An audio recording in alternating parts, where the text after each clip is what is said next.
just a little darker. Oh hey, I didn't see you there.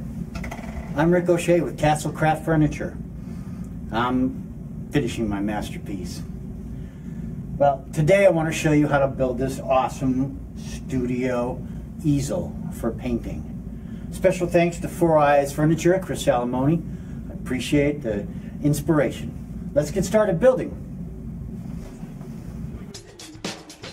So now I'm going to start cutting out the legs after I measured. The back leg should be 41 inches and the front leg should be 31.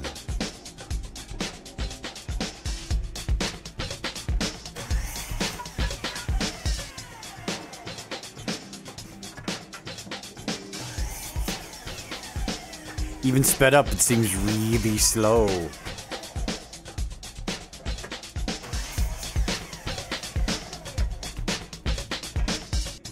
In fact, the saw just happened to be the perfect length from the saw blade, so I just pulled the blade out and cut it. No stop block needed, the saw was the stop block. And I ripped them down to 1.5 inches.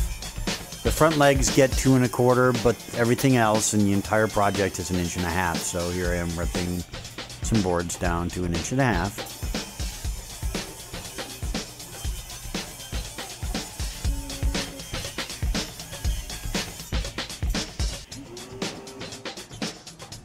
And I'm drilling a hole about 3/4 of an inch down from the end in the center. And I'll show you why later. Not only are we going to use that to join for some of the pieces, but we're going to do something else. But here I am, marked my cutouts for my rails. And I'm cutting the dados out here.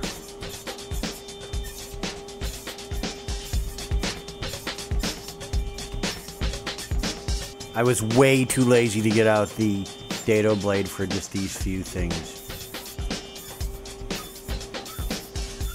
And I cut some out for the front, which is these pieces here.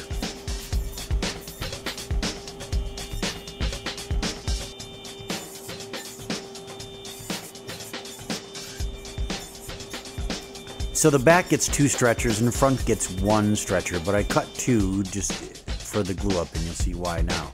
You see how I laid the board there, just kind of keeping it square, so that helps keep it square, and clamping up and gluing it now. This is the front piece. Here's the back leg. Now I made this jig, and this is why we drilled the circles 3/4 of the way up, because then I can put a knob on it and we can cut out half circles.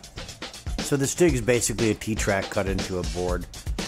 I have a T-track bit on my router. So you'll see that we'll do the half circles on the front, and I do that to almost all the pieces in the project.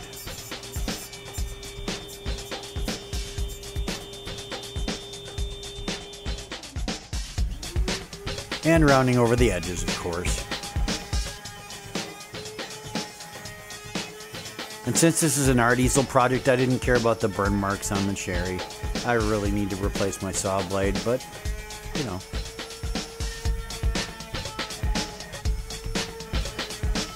Who can afford fancy things like saw blades?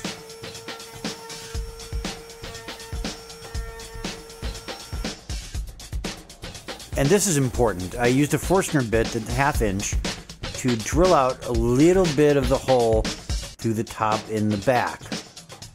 And the reason why is because when I put the screws in, I want to hide the heads so I can fit the piece in and then pop the heads out more. So here I am assembling the base with just some 1/4 inch bolts and some washers and lock nuts.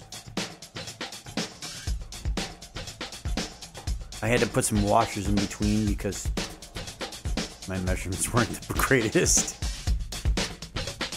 Doesn't matter, washers worked. We fixed the problem. Going with the flow, man.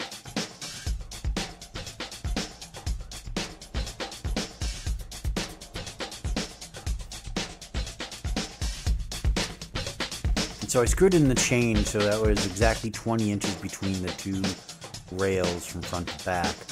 At some point I may put a shelf there with hinges. Haven't decided yet though.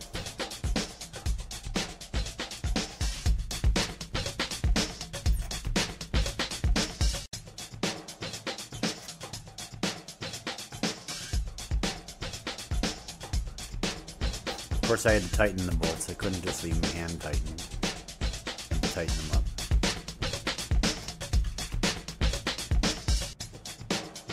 Perfect. Now, I clamp the top of the mast, the sides of the mast together so I can measure and get a better measurement this time of what's needed in between.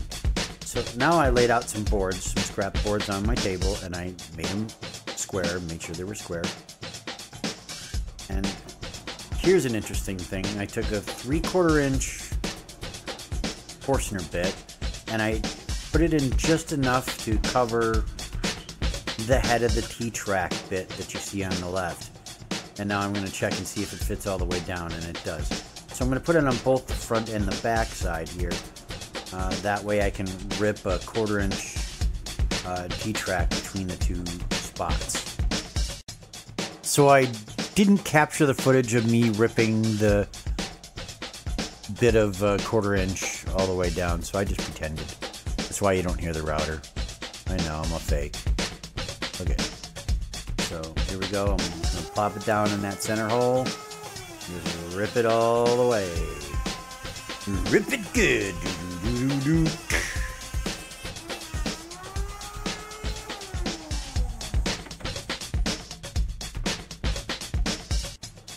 So now I'm gluing up the mast. I put those cowls through the planer to make them a little bit thinner than the piece of cherry. That way they're almost flush with the tops of the mast, but just a little below. I didn't bother doing any actual joinery. I'm gonna glue them and screw them. Yes, more screws.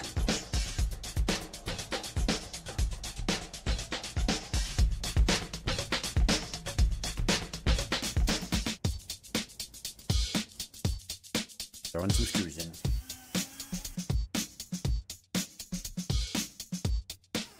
I think I've only got like 8 screws in the whole project. 4 for the chain, and then 8 for this piece here. That's 12. I can't add. Who needs math when you can do woodwork? And now I got the mast piece here, which is just a T-track.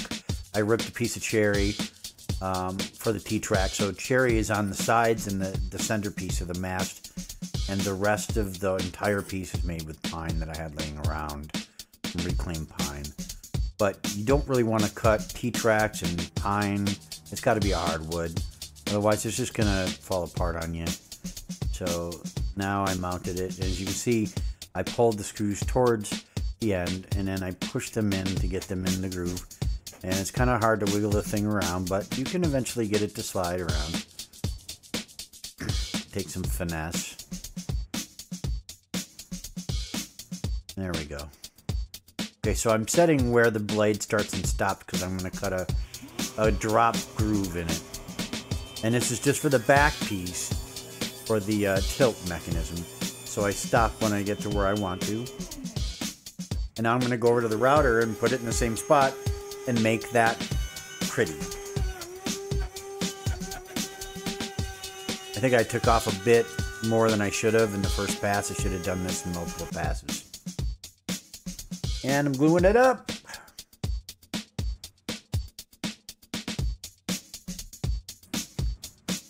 I made sure it was far enough away from the back that I could get a knob in there without banging on the canvas or whatever art you're putting on there. Gluing that up. Now we're going to make the top mast. So top mast holder. I'm going to drill my 1/4 inch screw in the center piece. Actually, this is for the back. My bad. And it's going to hold the piece that allows it to tilt and move. And I had put glue on there too. So, okay, 14 screws. And here's that back piece that handles the tilt. I'm just 45ing the edges, so it's kind of rounded. I did 2 of them just in case I didn't make it the right length. And cleaning up the edges with the sander. Rounding them over.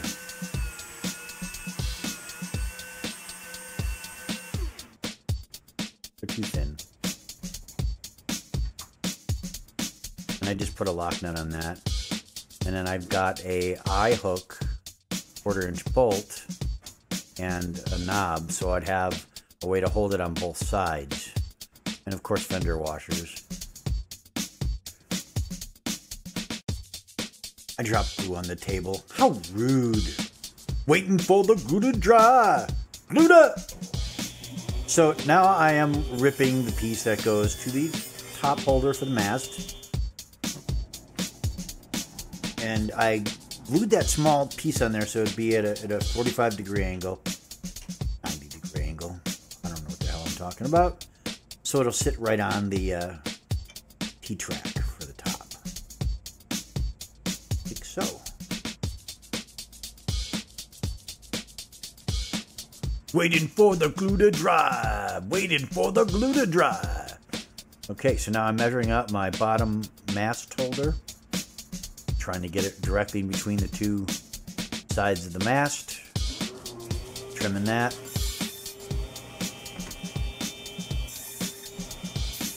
It's weird watching yourself on video, especially at double speed. Boy, I sand quickly. My glue dries in 20 seconds flat.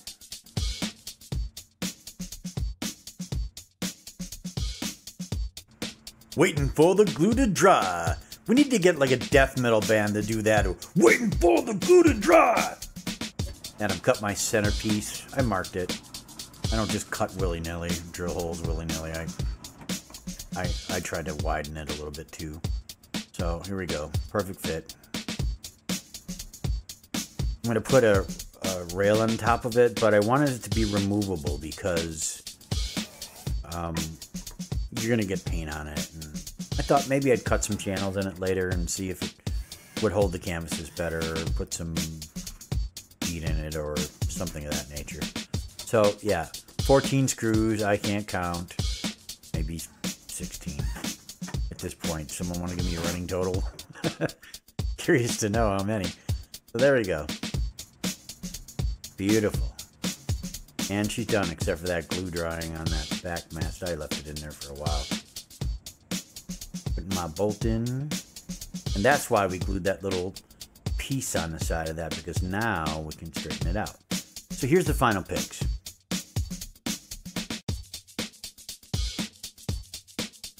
So this is my first video, so take it easy on me.